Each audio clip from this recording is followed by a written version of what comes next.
Inflation rate in Nigeria is now 24.48% from 34.8%. This is because the NBS has rebased its consumer price index. If you recall, I made a video in August 2024 where I discussed about the high inflation rate. I also discussed some issues I had with the inflation rate at that time.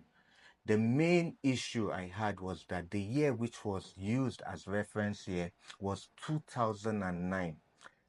I saw this as outdated and misleading to institutions such as the CBN and Ministry of Finance because they are the ones that tackle inflation.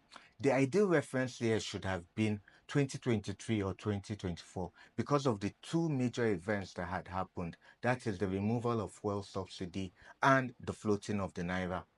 With 2009 as the reference year for calculating inflation, the inflation rate will seem very, very high and alarming. This will make knee-jerk reactions to it.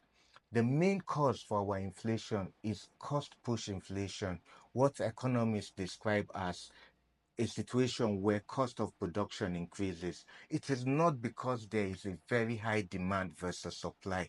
And sadly, most of the policies were tackling high demand versus supply. Because of the high inflation rate, the CBN through the MPC has been increasing interest rates, making it more expensive for businesses to borrow money from banks. They also introduced policies to reduce the cash flow in the economy. This, in my opinion, further increased the cost of production and made the naira more scarce.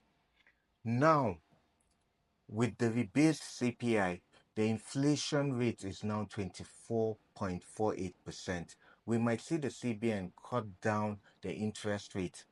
I must also make it clear that this drop does not really mean that we're going to that cost of items in the market has gone down. No, it just gives us a clearer picture of the economy, what we see. And I think this is the best step. This is a good step in the right direction. Now, policies might be put in place to address these issues that are causing inflation. Thank you, guys.